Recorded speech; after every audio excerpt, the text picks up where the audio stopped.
Thanks, Chris, for the lengthy introduction, which sounded a bit like an obituary already. But I hope I make it through the next 45 minutes at least. Thank you, Chris and John, for inviting me. It's a pleasure, as always, to be in Sydney, and I'm already having a great time here. And thank you for allowing me today to share some thoughts here in a very different context, and I'm very keen to enter the discussion. Before I will briefly have outlined, major ideas around the shared value concept, but also my major reservations, in fact. But before we do so, I would also like to wish you all a very happy Valentine's Day. And in my research for today's talk, I came across the University of Sydney's philosophy around this day. And I guess us panelists are in for the middle part. And Chris already announced that there will be drinks later. So happy Valentine's Day, everybody. So I want to first assess a little bit the concept of CSV, creating shared value, talk about the limits, and then also contextualize this discussion beyond just doing a hatchet job on the paper written by a famous management guru. That's kind of a cheap shot and not worth our time this afternoon, but rather broaden the debate and in particular engage with people who actually work and implement the concept. My interest in actually finally writing this was that I got laughed out of an executive MBA program teaching the CSV idea, where students said, you're not seriously telling us that this is working, right? And this will save contemporary capitalism. And so a lot of my concerns, as academic as they might sound, are actually very much driven from practitioners and students, like not totally buying this. In that sense, then, let's just remind what we are talking about. Harvard Business Review published this paper, and this is not a paper by someone in the CSR world sharing an interesting idea. This is no less intended how to fix capitalism. It's one of those many papers we have read, and Harvard Business Review clearly is a popular outlet for this. How do we deal as business academics, but also business leaders with the bad name and the popular suspicion against the contemporary model of global capitalism? And Porter clearly pitches this as a contribution to, saving the capitalist system. This is really a big idea in that sense. So we have to kind of see that the criticism leveled against the paper is very much also measuring and holding it against its claims and its intentions, right? So what are we talking about? What is the idea about? First of all, Porter says business can think creatively about new products or serving new markets where social needs can be addressed by business in a way that automatically creates value for business. Microfinance is a big example, for instance, where you create a new product, access a new market.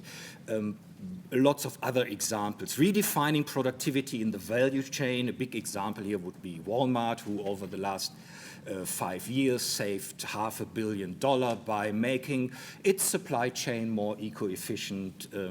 UPS is another example, implementing a host of measures, including, for instance, funnily, to prohibit their drivers to make left turns, because they found out that a lot of time and energy is wasted on that, on aggregate for the entire corporation, things like that.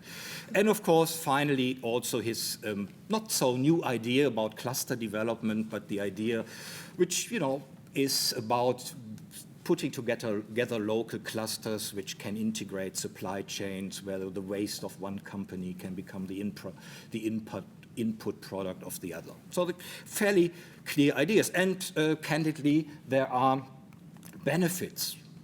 It is, first of all, I think one thing we have to credit Porter for is that he really engaged the business community.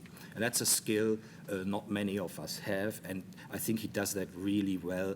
He also legitimizes a certain discourse about social goals and social value creation in business, and all of you who work in business will, of course, know that there is a big legitimacy issue. Corporations, organizations tend to amoralize these issues. So in that sense, he brings also some rigor to this contemporary debate on how to fix capitalism. There's at least something he suggests we could do.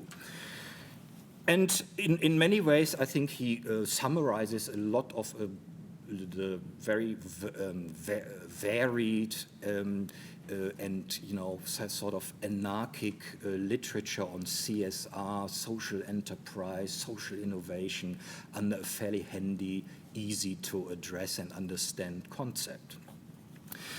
And so in that sense, it is no surprise that this became a very successful, very powerful way of talking about business responsibility. It got picked up very vividly in the business community. Also, the scholarly debate has clearly been influenced. And this was just sorry. I should stop this.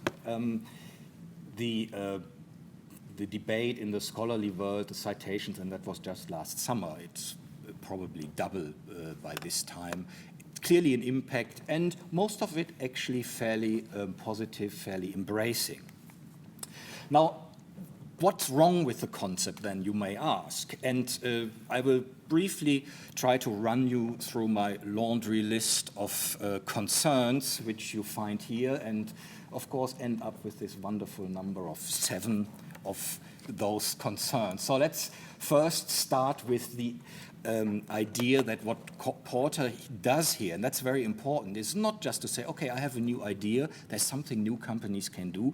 No, I have the idea how to fix capitalism, and everything we have done under the label of CSR so far is just rubbish. And the new idea in town is CSV. And all of you who are familiar with CSR, who actually practice this, know that what he tells us as CSR here is a straw man, is a caricature.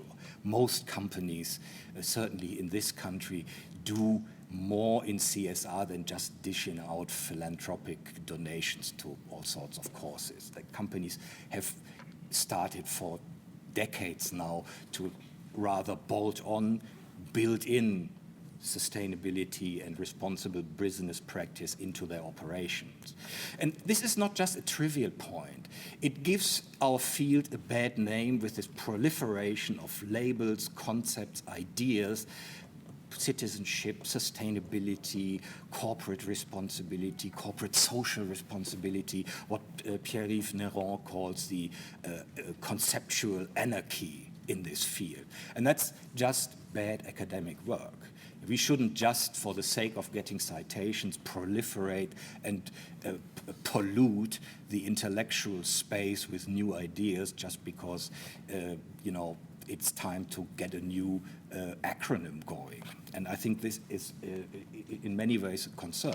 The other thing, of course, is that Porter doesn't create much shared value in the most collaborative of value creation processes, which is the generation of academic knowledge.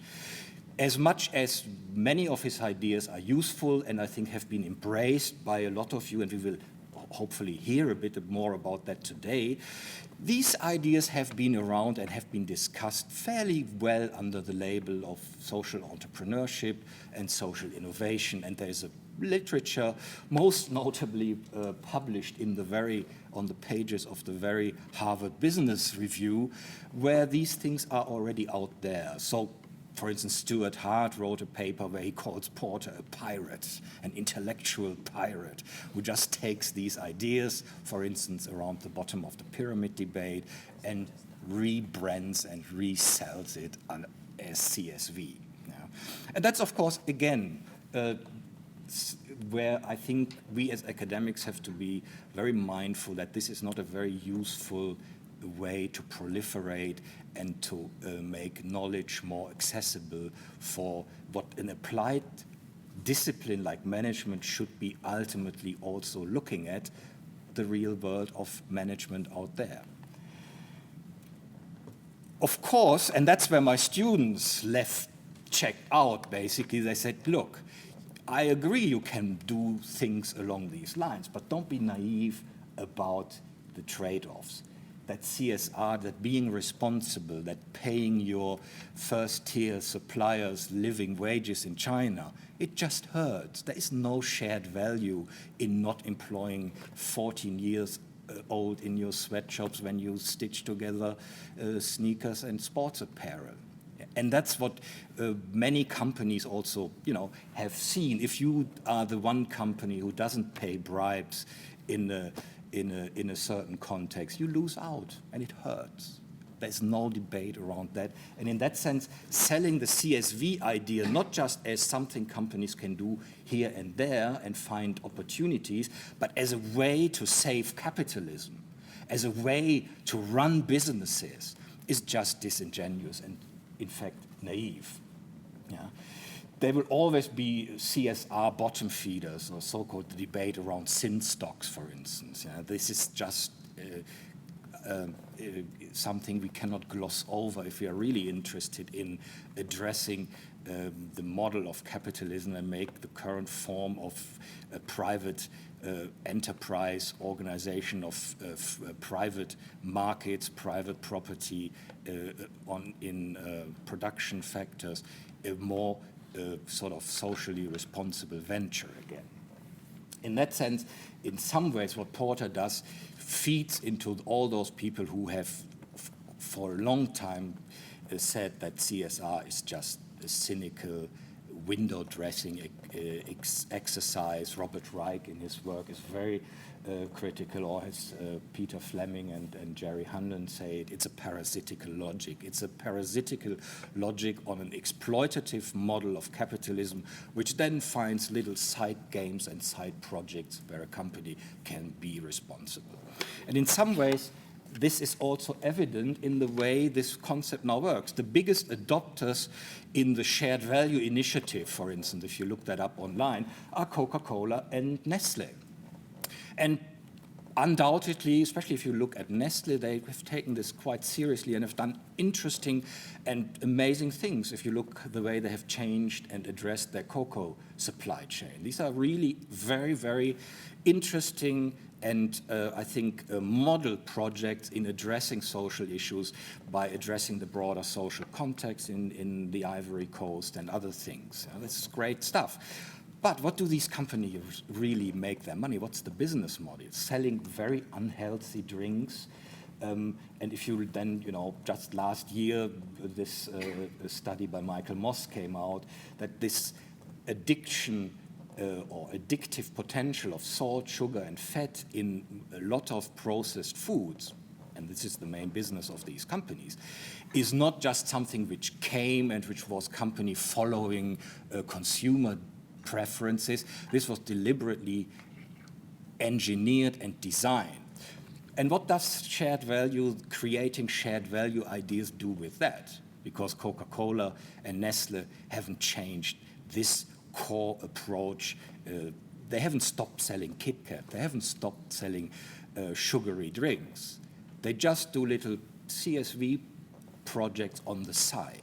And in that sense, it's actually a very treacherous way to sell this as if that could fix the current model according to which these companies work. It also glosses over that, of course, you can do what UPS did, what Walmart did, but the real problems in supply chain, and this is just a picture of the Rana Plaza collapse last year, where you again found a lot of the members of the Church of CSV happily producing still their goods and manufacturing parts of their supply chain in this very location. Yeah? And so, again, this is,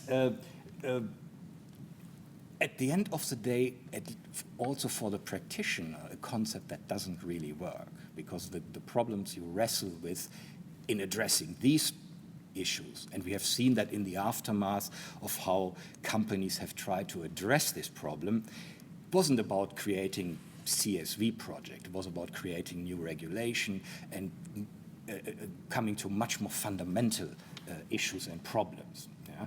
It is also very naive about compliance. It just assumes that companies comply with the law. Now, if you talk to CSR practitioners, that's often the main challenge, certainly in emerging economies and developing countries. That's no small feat. That's not something you can just assume and then say, okay, come back to us when you are done with this. For many companies, we're currently designing in the school a CSR ranking for companies for a big Mexican newspaper. And it turns out in our research that compliance and complying with employment legislation, environmental legislation, in many of these contexts is very much discretionary, and that a responsible company is actually a company who struggles and works very hard to just do that, and that's already a big thing. This all is sort of externalized in the shared value context, and that's candidly a great deficiency. Now, you can also think about this cluster building idea, and here I think, again, from an academic perspective, I find this is a point where Porter is probably the most disingenuous, because he has written about it. That's one of his big things, and if you read his work until 2010, clusters, the existence of clusters followed very much a economic value creation rationale, and social value doesn't play a role at all, or environmental value, all the other values for society. And the question really is, will market forces, will business self-interest lead us to the existence of these nice clusters? And besides, you think of experiments like Kalundborg in Denmark, approaches taken by local government in the Ruhr district in Germany, or in Austria, in the Steiermark area. This is a cluster building around creating social value and ecological value is a fairly complex and regulatory agency-driven process. It's much more complex for a company to actually do that and coordinate with its competitors and suppliers than the CSV concept tries to make us believe. And in that sense, ultimately, what we see, the cluster building we see is basically islands of shared value pet projects in a sea of corporate irresponsibility. And that's, I think, what we are really talking about here, and makes, I think, much of the claims of Porter rather problematic. But it actually also, I think, finally, and that's, I think, where it is today's conversation and also the work I have been doing around this, I find much more interesting beyond just doing a hatchet job on an esteemed colleague, right? I mean, again, that is something academics like to do, maybe do well and enjoy engaging in these debates, but what's the point beyond just like saying, I know it better than you do? I think what we have to understand this paper as a contribution in a spate of contributions where indeed business leaders and business academics are worried about what do we do in terms of fixing the system. We had the Enron disaster and big debate in the early 2000s, and then 2007-8, the financial crisis in which we are still in the middle of, by my judgment. And it is really not clear, we have seen the Occupy movement, how long this whole symptom of, the entire set of symptoms of the current model of capitalism, most notably income inequality, will be accepted and will be going down by the societies in which this exists. So another example is Dominic Barton, no less the CEO of McKinsey, a consulting firm, which, for most of its history has mostly focused actually on creating economic value. And he's a very big skeptic of CSR and CSV, but it is again driven by the question, how do we solve this? And what Porter, I think, suggests is that we can address a system-level problem with an organizational technocratic fix. Yeah? In as much as I think there's mileage in doing social entrepreneurship, or call it CSV these days, fine by me, these things don't address the fundamental problem. So in that sense, CSV is still a concept which comes out the contemporary modern business school, which is seen as an agency model or transaction cost model, as an institution which just is there to create goods and services and profits for those who invest in it. It's simply economic function of the firm. And that's, in that sense, Porter doesn't transcend it. Yes, social value is great as long as you can also create business value. It's very much looking at the whole idea of social impact of business from the perspective of business. We can do it as long as we can stick to what we have always done, namely being an economic actor. If on the side we do some good for society, wonderful. But the main game, and where we start from, is from the economic rationale of the business school. And we see society just as a functional mechanism. If we can do good for them, fine, to feed in what the true agenda of the business organization is. And I think that's the fundamental problem. And again, that debate is not new. So Lee Preston wrote a nice literature survey in the Journal of Economic Literature in 1975, looking at the CSR literature. And what he said back then is, I think, still something, and here I think the ball comes back to us as management scholars, we haven't done much work on.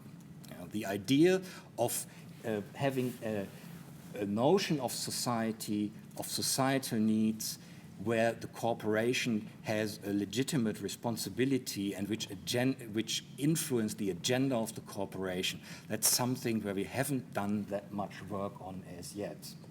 Yeah. The S in CSR so far is just an instrumental variable. If Milton Friedman, the great CSR hater, came back to business schools these days, he would be very happy. CSV, he would love it. Why? Because at the end of the day, companies only do it if it enhances profit.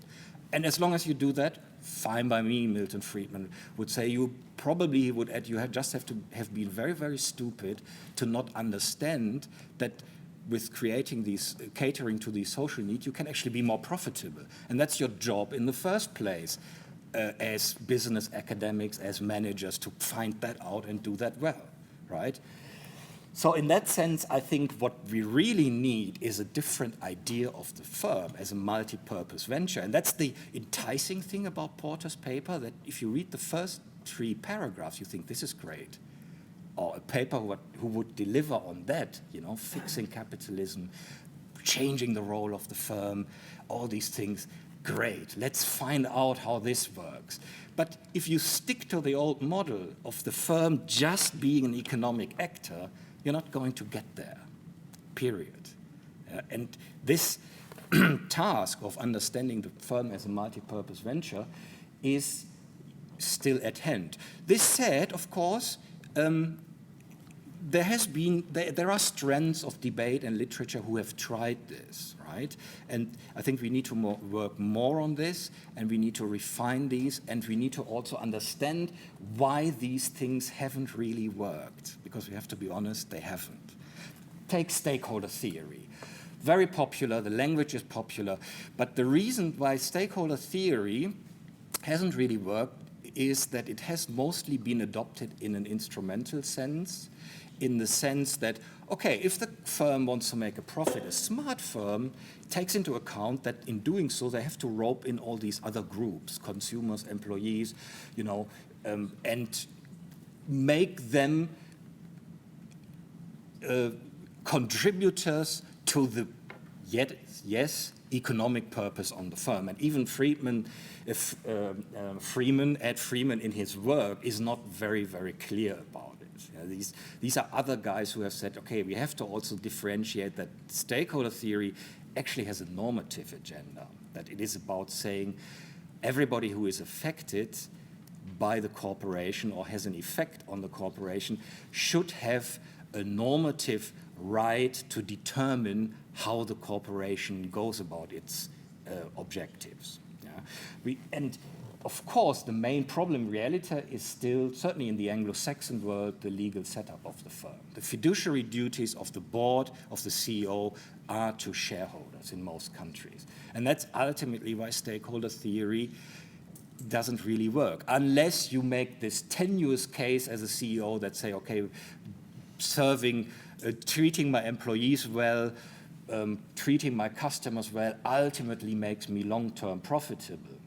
If you can't make that business case, you're out. You're wasting the company's money.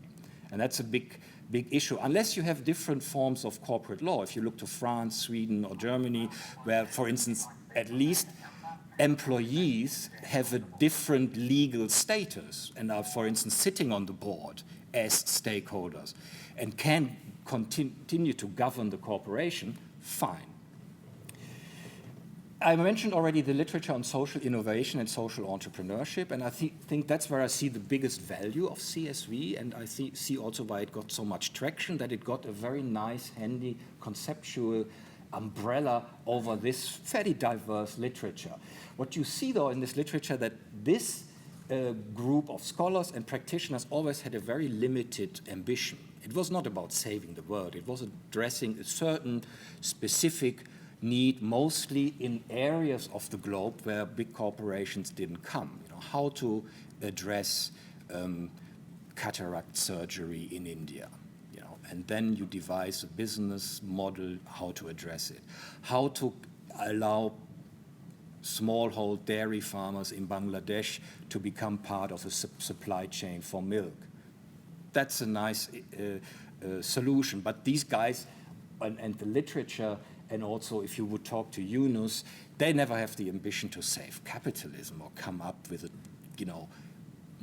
core model for the firm. And in that sense, if Porter had just relabeled this and stuck to that relatively modest agenda, fine. But leveraging this out as a solution for the entire show isn't just going to cut it. We also have, particularly in North America, the work by Donaldson and Dunphy on integrated social contract theory. That's an interesting theory in the sense that it starts very much from society.